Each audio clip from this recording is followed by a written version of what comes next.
All right, we are just about ready to go.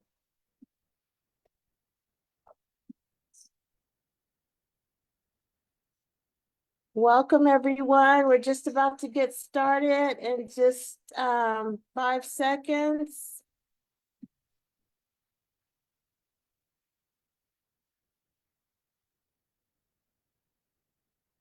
Hello and welcome to the Poets Lounge. My name is Paulette Henson, and I am super excited to present to you. We have poets coming on board. This is our monthly open mic event, and so we invite you to share this with your friends and people who love poetry. And so we're just going to get started in just a moment. Are there any poets that are online right now that would like to be the first on the platform to get started? If not, I will go ahead and, oh, we have a couple more people coming on, so just give us a moment. Hello, Mike. Hello, everyone. Thank you for joining us this evening.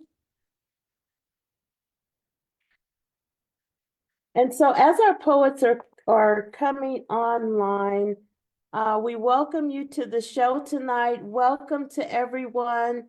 I'll go ahead and kick the first poem off from a book that's called Excuse Me While I Live My Life.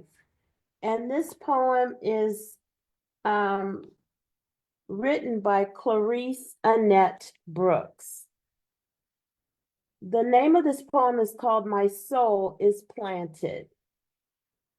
In certain ways, I don't mind floating, just like the leaves in fall.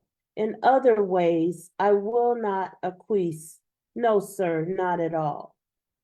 But on things that matter most to me, on these, my soul is planted. Some say that I am calm. They even say I can seem cool. I never scream and get all loud or act like some damn fool. I will not disarray myself. You won't see me getting frantic because I'm telling you, my dear, this soul of mine is planted. Now I enjoy my fun and my little sip at happy time. I don't worry about trends or if I'm thin because I feel just fine. I dress up in my dudes and my fine hat that I wear slanted, and I'm fine with whoever looks at me because my soul is planted. I respect that you have your ways. I'm not asking you to change.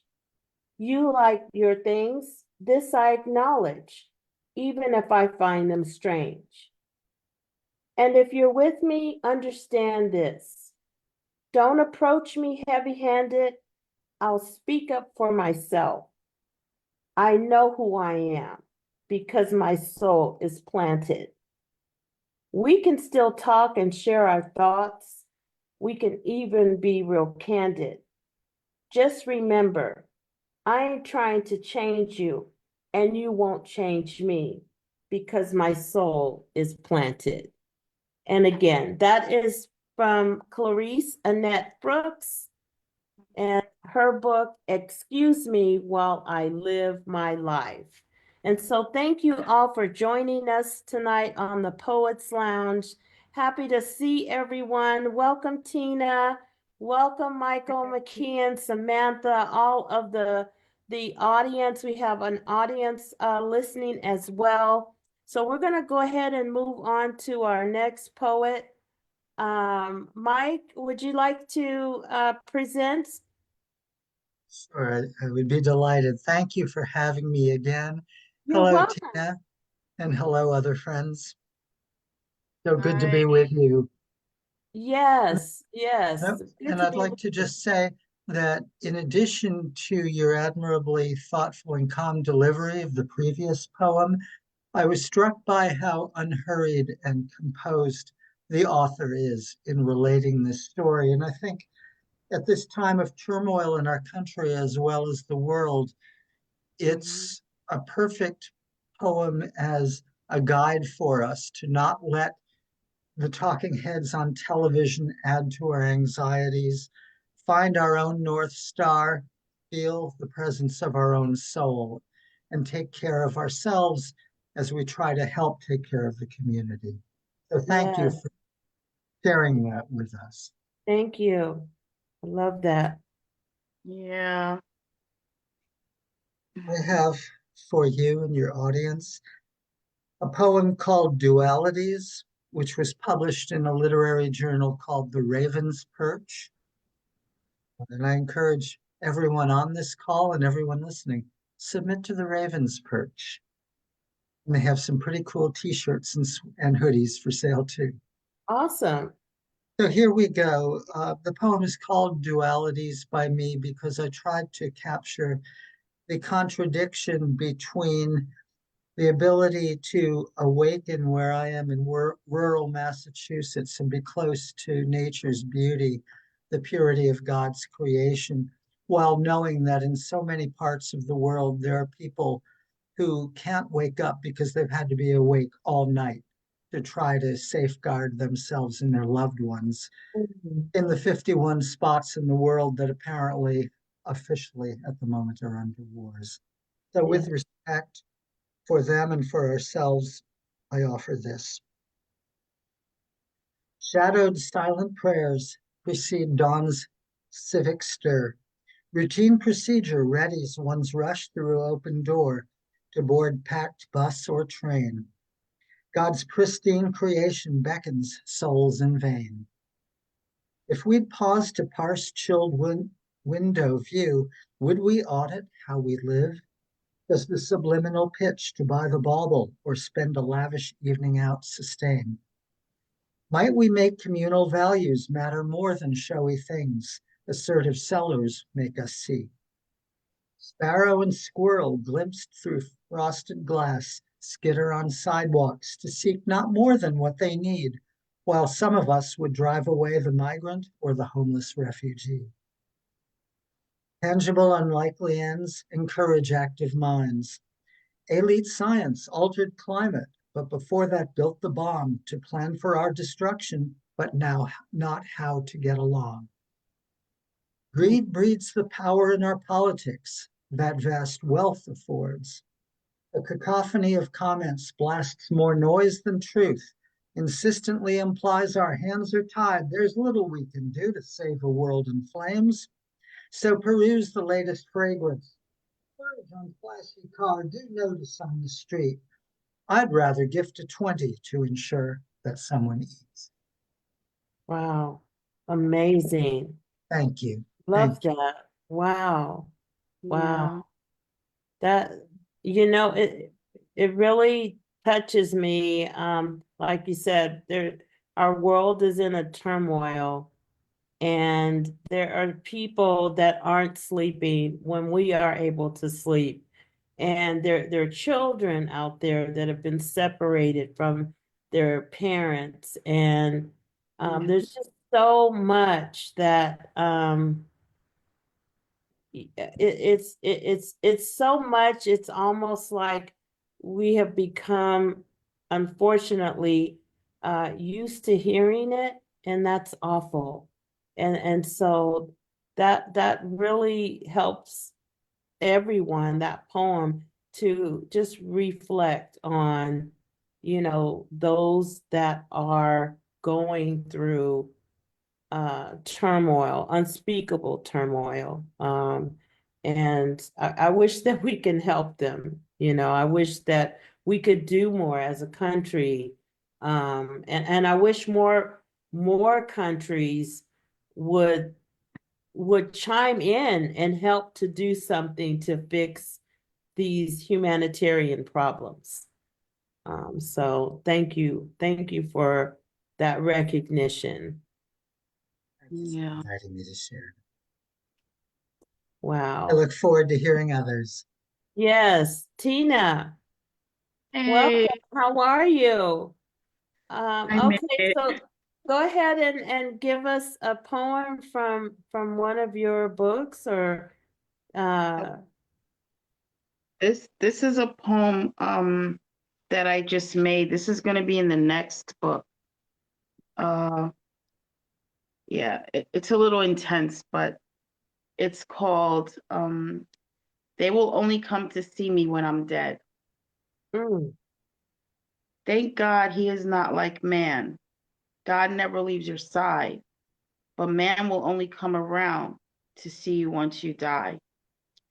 You're only worthy of a visit when you're dead, cold red, buried in cement.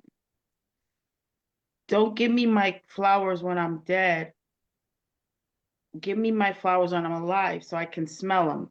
Otherwise, you can keep them. You're living alive. Rather than see me alive, you come see me once I die, cold to the touch. I won't even know you're there. But do you care?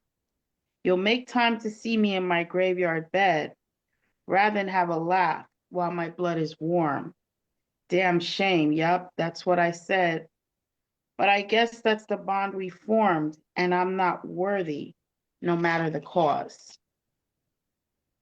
If you didn't appear when I'm at death's door, you never will. Stop feeding yourself the lies. It's overkill. Satan has you bidding and bowing only to his will. mm. Wow. I know. Wow. That is intense, Tina. I love that. I love that.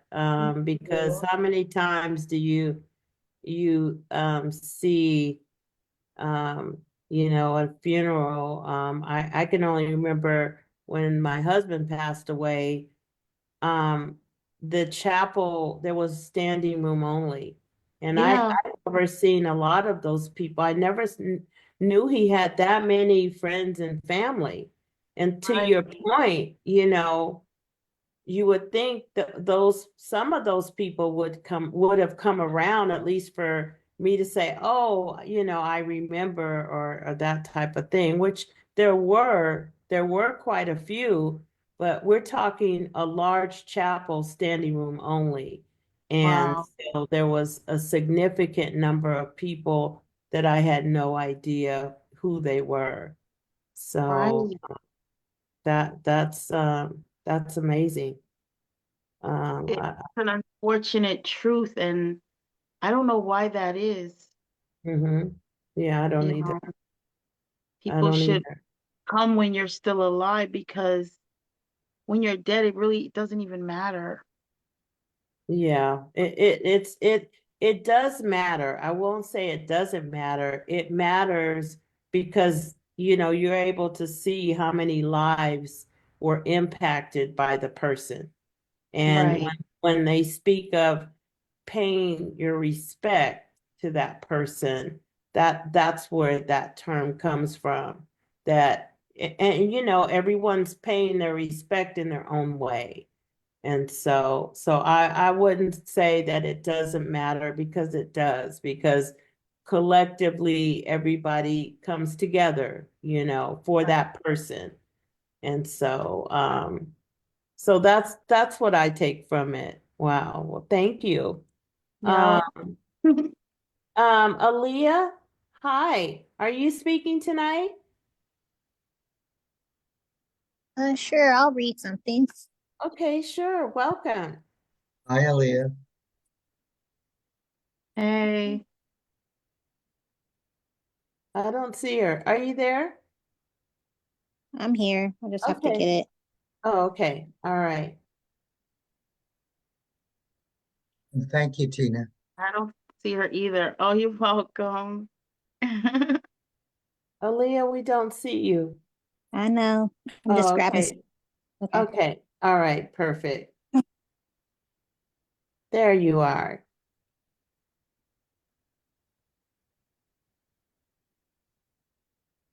Hi. Okay. It's called An Unbreakable Light. Laura Georgie, how are you today? Tail wagging and paw ready, even in this hot sun. Looking at me as I pose and remember the best of me. I don't want to be strong to be unbreakable. This recession has me splitting ends, up to my knees in debt, now standing in front of the unemployment office once again. Something has to change. Can't keep waking up to this same pain. I was destined for more. I was an artist's favorite muse, 5'9", 112 pounds, and nothing but legs. Older man used to call me both a treasure and a weapon. I naively jumped the gun and was knocked up by John, destroyed by a handsome lie, all because he drove a jalopy. Since then, I've been scrubbing floors and picking up babies, mine and others, so tired of being a ghost of who I once was. Life is cruel and will bleed you dry. When I go back home, I try to dress nice. Brother says, heard you found love. All rumors. I found a mean, lazy drunk. If control means love, then I hit the jackpot. Decided to leave on the next train, coming here today to thank Bob Rollins, my diligent caseworker. My man tried to take everything, but he can't take the light within. When the train rolls in, I'm boarding with all of me, and he will have nothing left. Mm, wow. Mm. Wow. That was amazing. Can you tell us your inspiration in writing? Put the poetry? picture. I don't think. Let me double check. Can you? Oh, yep. Okay. Actually, I'm going to put the picture in the chat. So it was Okay. it's a picture. I didn't know that you could actually put it in the chat. Okay. Sure. So Thank you. if you Thank guys would look at the picture, if you can recall the poem that I just read, do you guys think that picture kind of goes with the poem? Oh, wow. That's beautiful. Okay, so for our audience, oh Wow. wow, that's amazing. So our audience, you cannot see this right at this moment. Let me see if I can share this with you. I Yeah. think I can. Let me see. It's not letting me. It's beautiful. It's beautiful though. Thank you. Thank you. Thank you for sharing that. So your inspiration in writing this poem um, is speaking, from my understanding, is speaking to unemployment and how what that is in this country. And just so that you all know, it is rising and it's going to continue to rise because of artificial intelligence. Yeah. And you know, AI is not going to go away. It is only going to further eliminate jobs. And so we're actually BWA magazine is actually presenting a 3-part webinar series on how to make America smart again, Oh, and that's great. specifically on AI. The first one is going to be on December 26th at 6 p.m. I will have a link for you all that I will send, but you can get the information from blackwomenauthors.net. Each series is $199. The keynote speaker is Mike Johns, and he is an AI expert on technology, uh, renowned speaker. He's, gosh, he puts on BET Awards, the Grammys, the Emmys, major promoter. And so we are super excited to have him you know, educate us on artificial intelligence and how we're going to be able to leverage that in our daily lives. So um, just remember that. Just wanted to do a plug for that series. So it is the day after Christmas, and that series is called How AI Stole Christmas. Wow. So with that, we did have another poet that joined us. I believe that was Christopher Abbott. Chris, did you want to share a poem with us?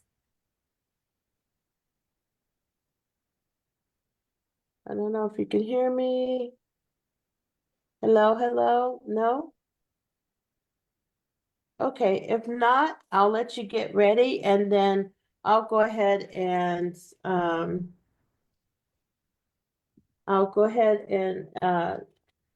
record this poem that I wrote, and it's called I Try.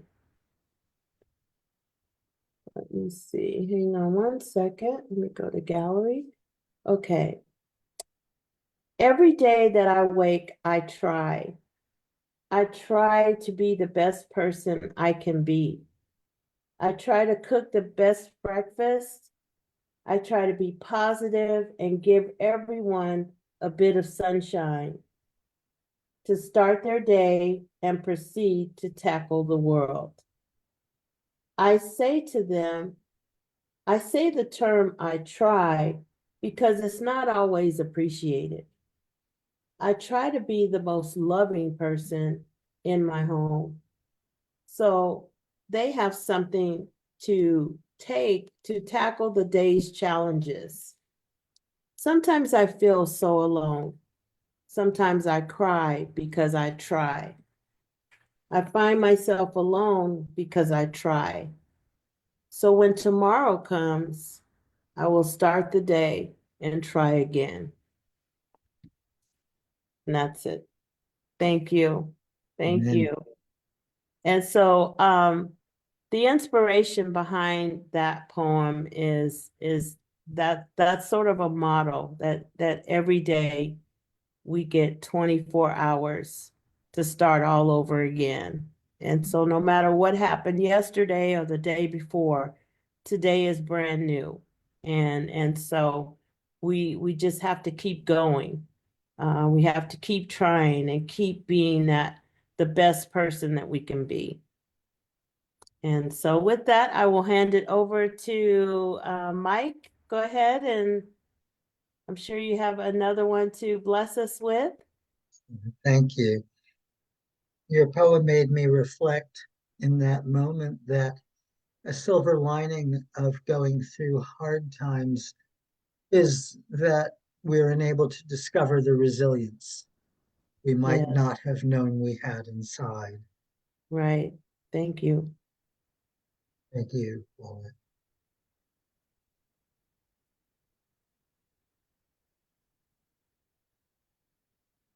This poem is also from The Raven's Perch, and this one is called Fortitude, which in my opinion is one of the traits we will need to internalize in coming days and over the next 4 years at least.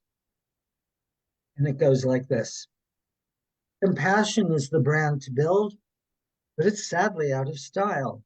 It's build the brand, buy the thing, both filling ears and eyes. Measured breathing's tonic calm takes time to open hearts. A hug that eases trauma is rare, a cherished friend confides. Warm words from far by phone dismay like tepid tea. I could look him in the eye on Zoom above a distance-tainted smile. A full day's trip divides us from a Broadway diner where we both have been before. Waiters let us linger with toasted corn muffins and fresh coffee toward incisive talk in a friendly setting contrast with carnage from concurrent wars expanding, crushing what is dear.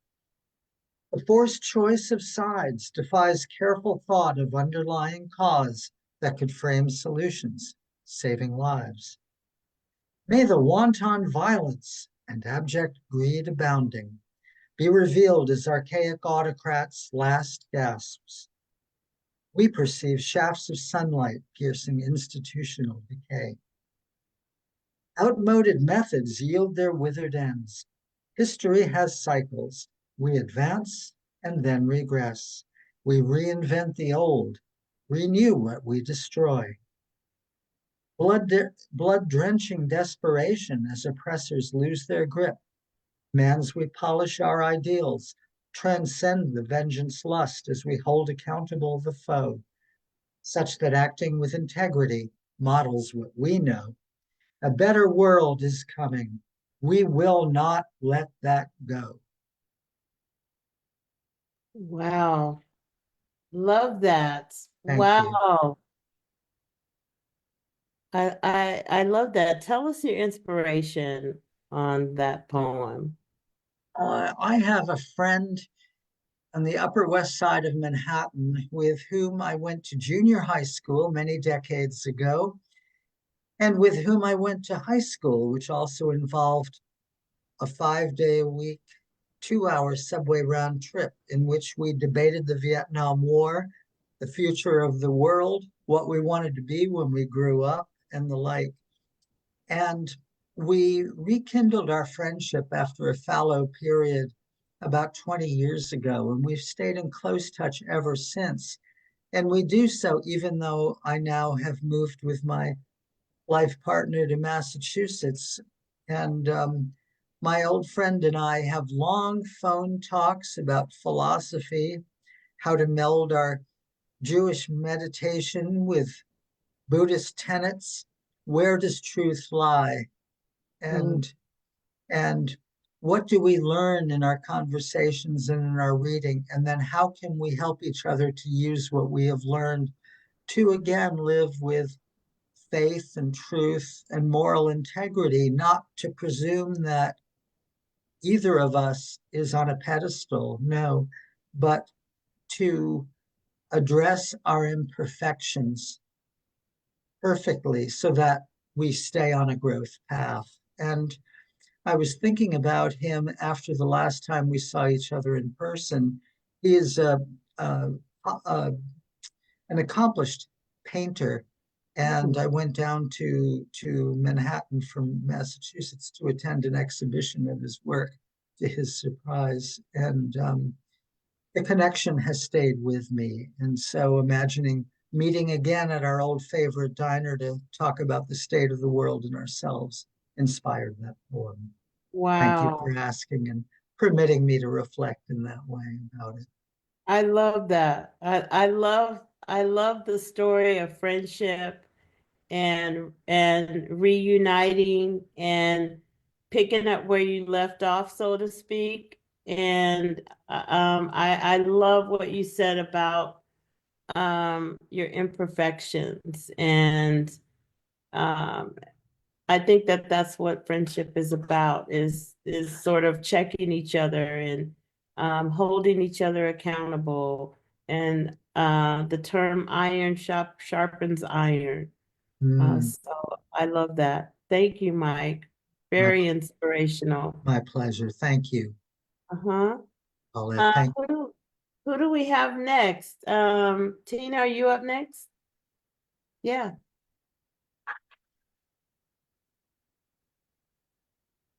Wait a minute, Tina, we can't hear you. Okay, we gotta unmute you.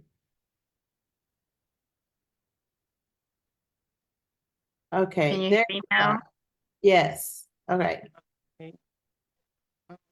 So this is a more upbeat poem, and it's about love. And we all want love. We might Yeah. have had love, we might not have had love, but me and my daughter's father, it was like a tumultuous relationship because he was addicted to drugs, but it was also an amazing love story too. Mhm. So it's called It's a Love Thing. We'd be on a New York City train and you'd be serenading me. You captivated everyone's attention by lovingly catering to me. Everybody wants a love thing. So to see a man so openly express his affection, and yes, he can sing. Women wanted to throw their panties at him. I could tell. But he had eyes only for me. Don't y'all see? When a man is in love, there is nothing another woman can do except stare and drool. Everywhere we went, I was the star. Put me on a pedestal. No woman could compare to me. He told me I was a rare breed. I had almond eyes, soft skin, and thick thighs. Every night you was at home with me, cuddling and stroking me right. the way you held me tight, the warmth of your muscular body, and your breath so sweet. I felt complete. I couldn't let you out of my sight. Kisses so deep made me weak. Cherry soft lips dripping, giving me all of your pleasure without measure. Wow. Amazing. I love that. Wow. Thanks. That was beautiful, Tina. I love that. You know, it reminded me, there was a song called It's a Love Thing. I can't Yes. remember who it was by, but yeah, it was like, it's a love thing. Da-da-da. Yeah, I can't remember the artist, but yeah, I remember that. Amazing. That was a Yes. great tribute. Thank you. Great tribute. Wow. Wow, amazing. It just Wow. makes me think that, you know, people that are on drugs and they have relationships, I too, you know, share that story. My husband fell to drugs as well, and it's unfortunate because they still love, you know. Um, but the drug has taken control, and Yeah. the drug controls them, and so it really, you know, the families suffer because they watch their loved one being literally taken from their eyes, you know, and they watch the distance happen, and so I completely know what that's like, um and it's crushing because there's It is. nothing you can do, you know, until that person, um they have to make that decision themselves, and it's no matter how much you love them, no matter what you say, no matter what you do, they have to say, yes, I'm ready to stop, or yes, I will not do this, or I'm gonna get help. And it's that space right there, where you can feel like they love the drug more than you know. Yeah. And I think a lot of, especially if it's a spouse, you know, you get angry about it, and you're angry with society. You're angry that this has taken, you know, a part of your life, you know, and so I feel the emotion, um, and it's not fair at all. It's horrible because it destroys families. It does in every aspect. So I thank you for, you know, sharing that, because it reminds us all that at the end of the day, we love our people, and no matter what they go through, we were there thick and thin, right? Until the end. And during that, we're doing what you're doing. We're crying. We're trying to figure out how to make it stop. And it's just a horrible thing. So that was a beautiful tribute to your husband. I felt that, and thank you. Thank you for sharing that. It's Thank beautiful. Yes, You beautiful. to yourself as all well, for the emotional integrity now. of who you are and Yes, the integrity of your partnership in that relationship, even in the yes, hard times. You're really admirable for that, and the more so to be able to write a ballad poem about it from yes. Div. Thank you. Yes. Thank you. Thank you. I miss it. I miss him. I know you do. I know you do. And you know what? You brought you brought that love to life just now, you know, and Amen. sharing that with us, you know, you showed that love, that bond that you had. And so Yeah. you not everybody can capture that in words. And Wow. so thank you. And Thank keep you. writing. Keep writing that. Keep writing about that, because the more love that we send out there, we help others, Yes. that are going through similar situations. So thank you. I love you. Thank you. I love you too. Thank you, guys. Thank you, Paulette. You're welcome. Okay, Miss Aaliyah, you are up next.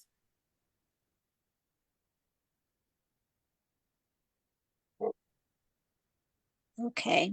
I should one day like to show my work with such Did an you Okay, go ahead. Did you want to share, or is this your poem? I'm sorry. oh, I'm sharing. It's a quote. Okay, Okay. go ahead. It's a quote by Vincent van Gogh. I should one day like to show my work what such an eccentric, such a nobody has in his heart. That is the quote. Mm, Okay. So, beneath the surface of quiet nods and a blank smile, I too would like to be shown by my works. In response to the gentle staring of my ancestors, inscribing their creative desires within my brain and through my hands, even a nobody like me can be untamed and, like a spark, ignite a wildfire. Thriving works too hot to touch and burns all those who try to understand, but leaves sear marks reminding them I am here. Stretching within memory like rays of sunlight when I was not alone, but in the comfort of my art. Label eccentric by most and only seemingly tolerated, but within my pen is a kaleidoscope of contradiction, demure only on the outside, with sharp and biting realness. Within each poem, grief and joy are braided, so intricate that there is no separation, always aiming for meaning and overcoming shard chaos. Like dandelion weeds, identifying as roses through the concrete, still I rise. Discarded and ignored, but there is a tossing and a turning, a longing and a hunger to create and bring to light significance. Filter truth beyond madness and let it linger, nibbling on the reader's subconscious. Even nobodies have stories. Even nobodies have feelings. Hearts beat just as loud. Light shine just as bright. Thank wow. Amazing. I love that. I love that. So tell us about your inspiration in that piece. um, I'll just copy the quote. It's a quote by Vincent van Gogh. Okay. Well, just tell us why you chose that quote. How did Um, how did it make you so it feel? was very, like, artists sometimes are not well understood. Um, you know, I they know. go partying or something, and you're like, "Hey, I'd rather write a poem tonight. I'm gonna write a poem tonight." Well, that sounds boring. I'm like, "No, it's so fun. You don't understand." So, sometimes people, your friends don't understand you as an artist. Sometimes your readers don't understand you. Like, for instance, that poem was a picture. It wasn't about me. And a lot of times I like to write about different topics in a different view, a view as a dog, a view as a cat, a view as a piece of dirt, if that's how someone can read my words. So sometimes I don't like to, like, talk specifically about me. Um, Right. and so I challenge myself to write from a different perspective quite frequently. But, readers are caught into what they see, or, what they assume. So I do Right. explain, like, this is from a picture. It's not about me or something like that. I just want to be the words. I don't want to be the writer. I just want to be the words. Like, understand the words without me sometimes. I get it. Sometimes I, even or the audience sometimes put you in this box, and if they would just listen or just read without you, they might understand something, or get something from what your words are trying to say. So so that's pretty much it. That was my inspiration. The quote was my inspiration. That was the poem. And as far as the title, I don't know. I don't have a title yet. That's okay. I love that. I love your words just now, what you said, because that's a different perspective. And a lot of people don't even think in that way.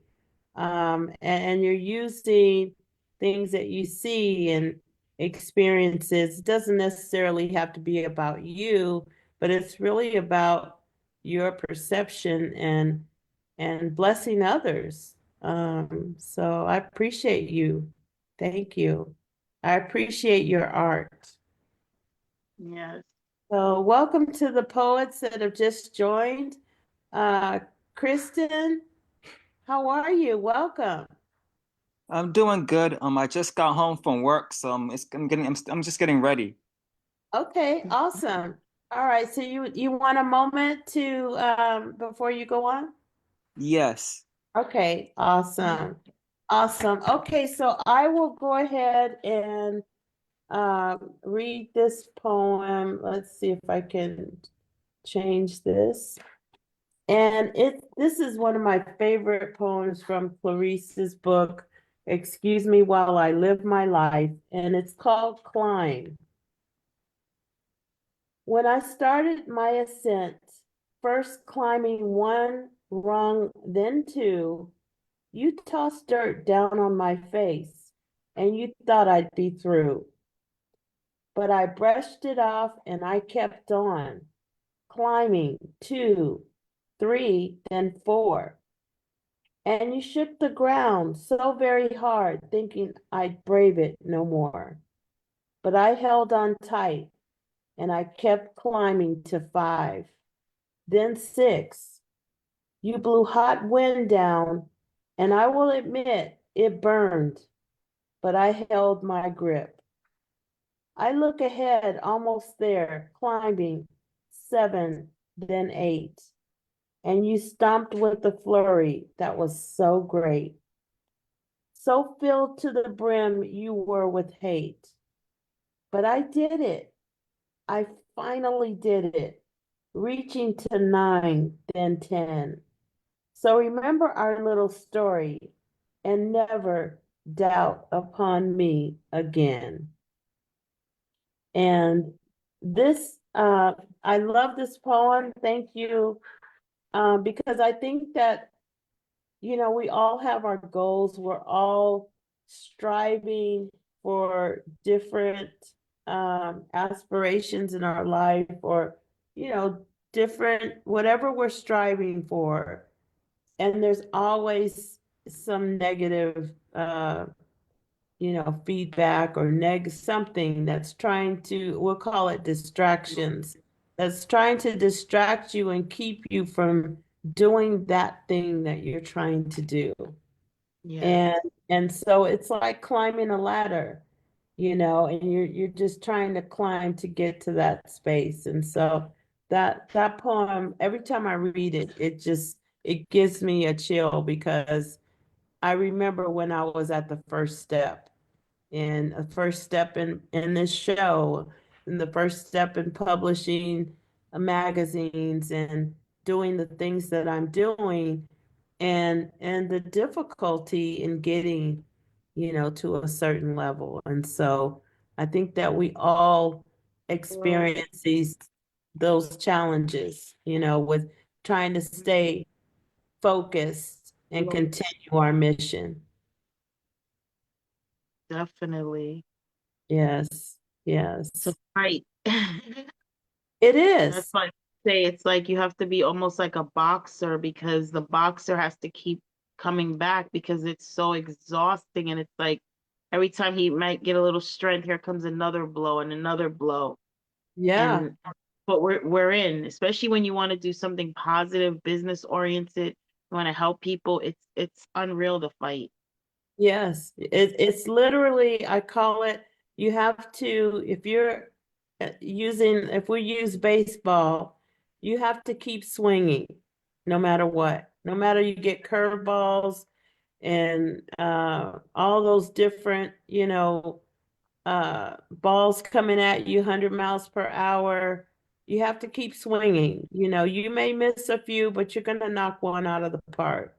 And so That's you right. just can't give up. So that's always one of those poems that it just keeps me fired up and locked in. So okay, Christian, are you ready to go?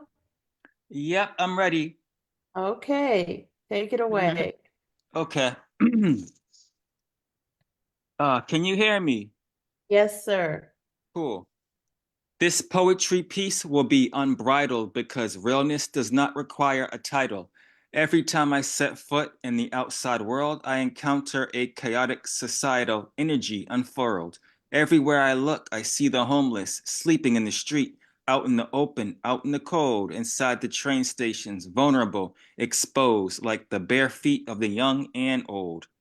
Where night meets morning, each doorway holds a story, untold behind the cardboard walls, where dreams curl up like yesterday's papers, scattered by indifferent winds. Where does the heart go when the subway grates become blankets and park benches become bedroom walls? They say home is where the heart is, but hell on earth is where the heart lived. In the past tense, no point in continuing to share my story to those who never lived it because the truth is really they never will comprehend it. I did my best to reach out to the advocates who outreach, but unfortunately, my requests fell on deaf ears, which are the same ears that claim in their company organization's mission statement are open to the cries of those who are in need. I guess I did not cry loud enough because living on the street does not equate to the so-called American dream, a so-called dream that requires you to be asleep to believe. If they only knew how many of us wish to achieve, but we're told somewhere in their timeline of our lives, we will never succeed. So the Mm, only path visible became homeless and living on the street. Never mind sleep, yes, sleep, eyes wide open, unaware of shadows at night that creep.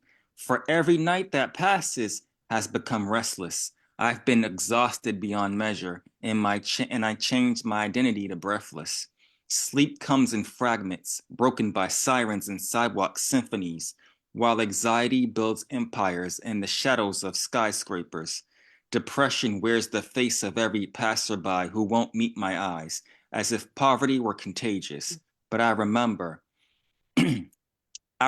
morning coffee, tea, bagels, and pastries turning the locks with keys. The weight of mail in my hands. I remember being somebody's neighbor, somebody's colleague, somebody.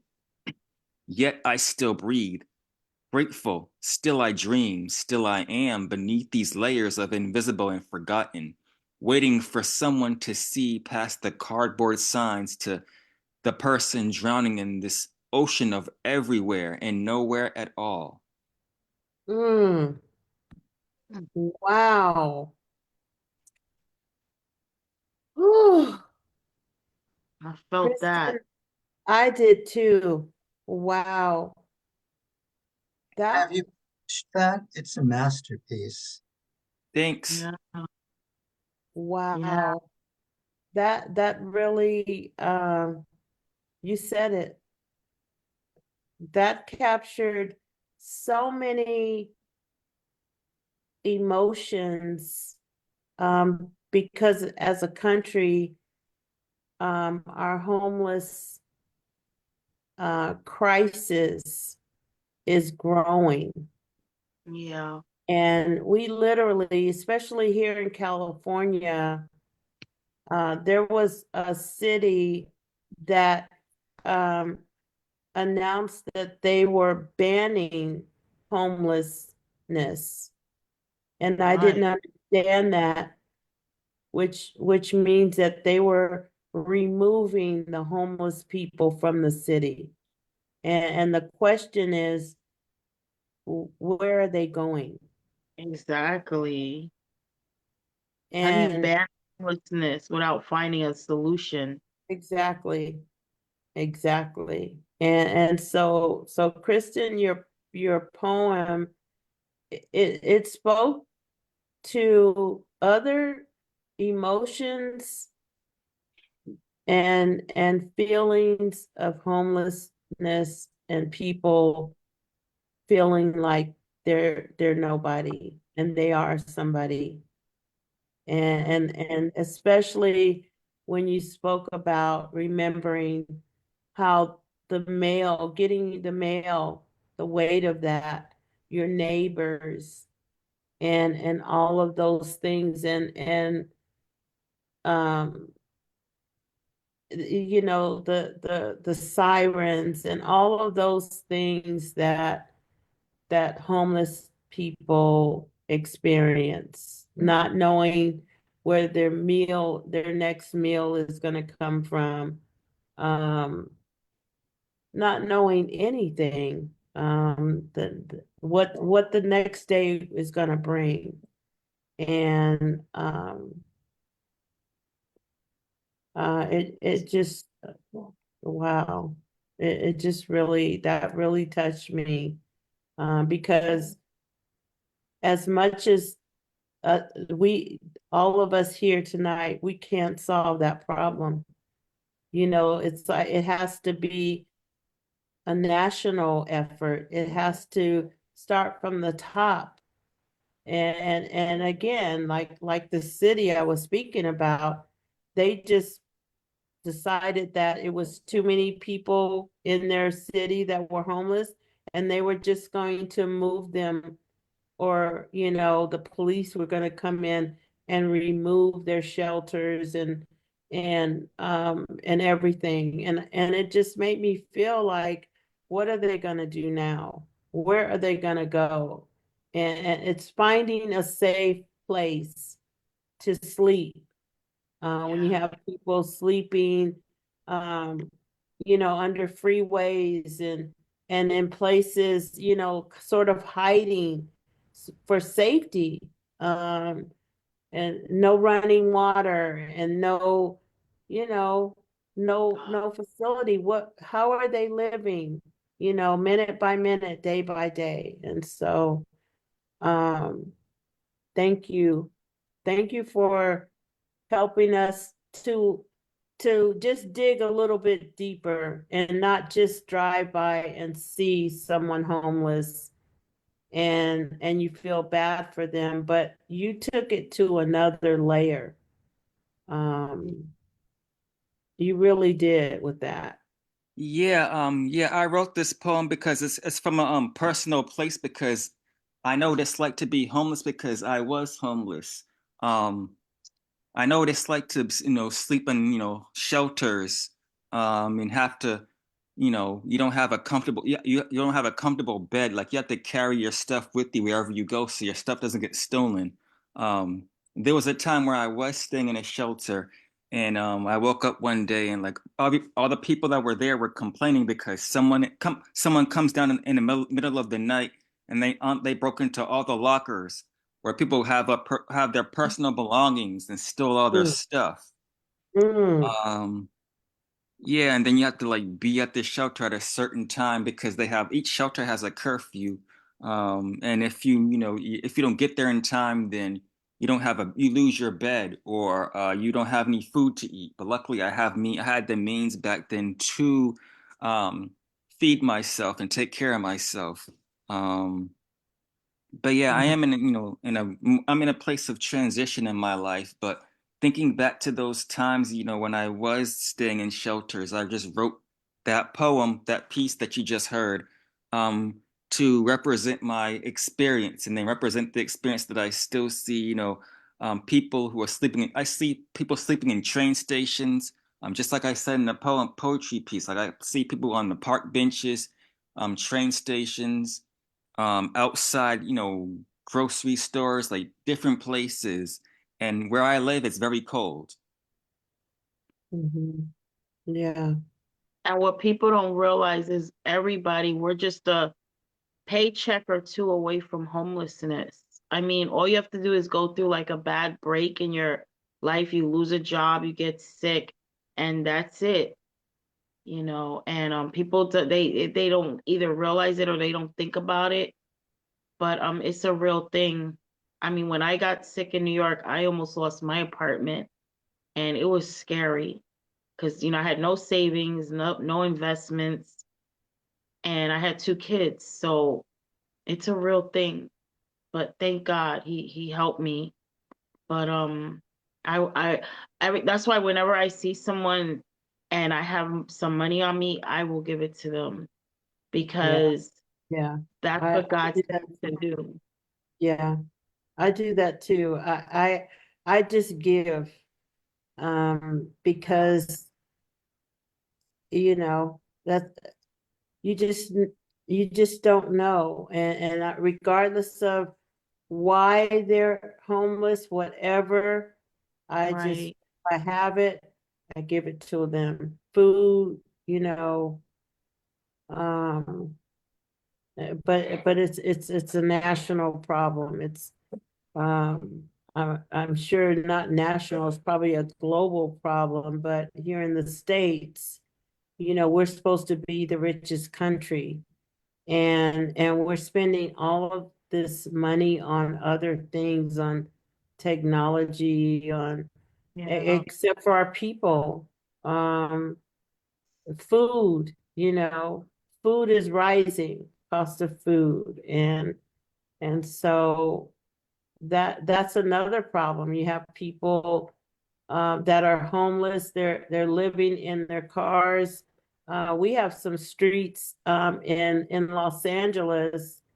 Probably about an hour from LA, hour and a half, and I was down in an area in LA, and I could not believe the whole block was like motorhomes and campers, just, I mean, along on both sides of the street, and tents. And I was just taken by that.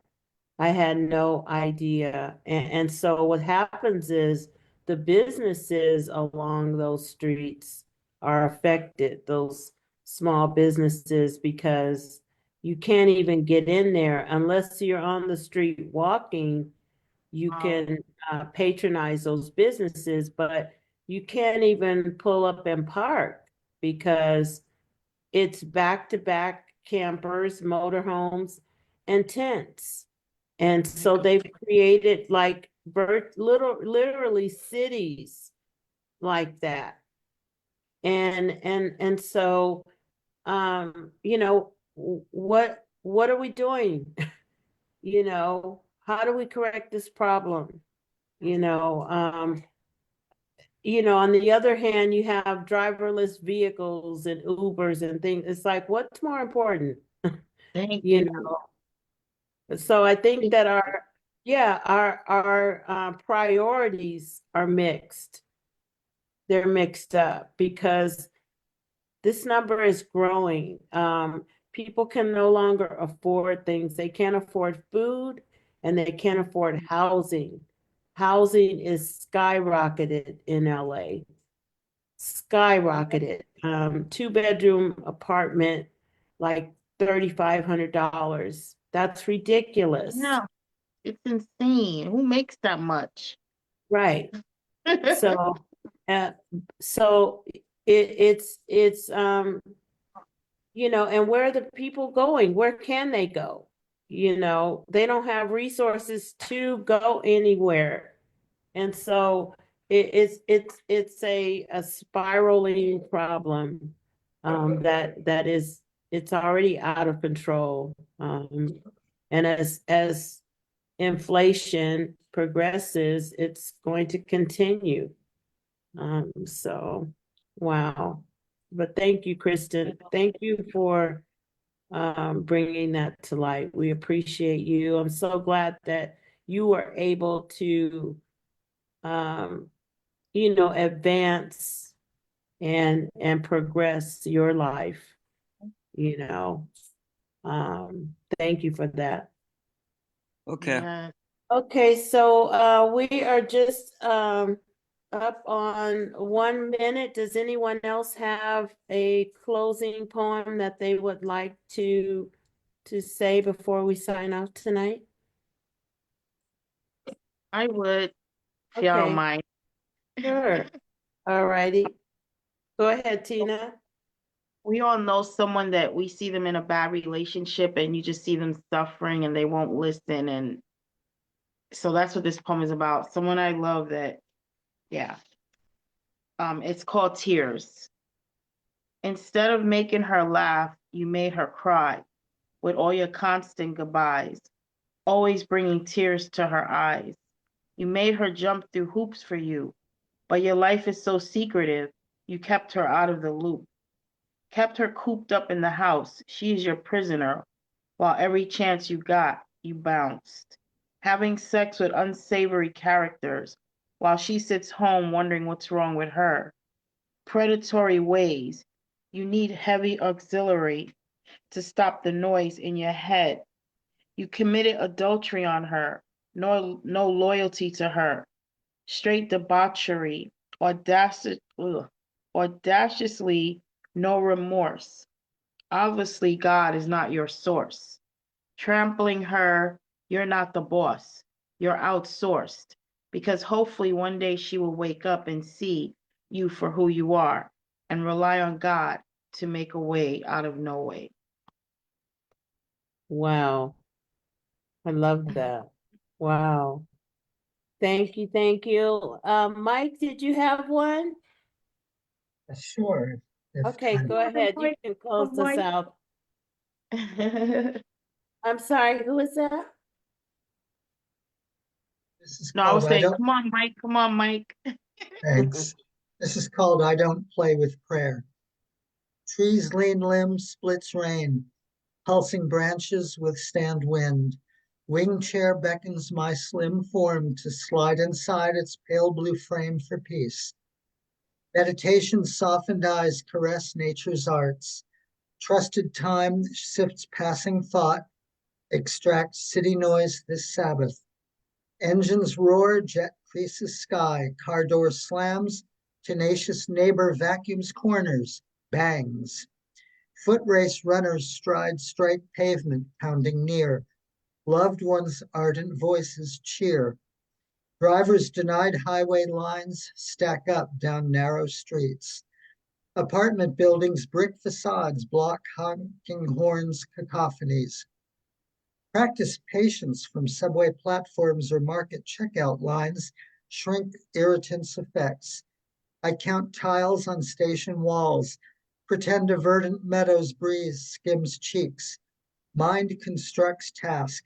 Is perception God sent? The last straw rage that others feel no longer lives in me. I'm active with committees that pursue the common good. I strategize with partners to accomplish what we should. Vapid words of politicians fade like snowflakes on my sleeve. As to whether Yankees win or lose, it's did they play with artistry and effort, or in late innings fade away? Could they come back resilient as the other side held sway? Did they rally resolute or cash in chips that day? How can I infuse those values through the quest that I pursue? I stretch arms, flex shoulders, as if an athlete's pregame drill, but I don't play with prayer. Mm, Nice. Thanks. wow. Thank you. I love that. Don't play with prayer. Prayer works. Prayer works. That was my words exactly. Prayer works.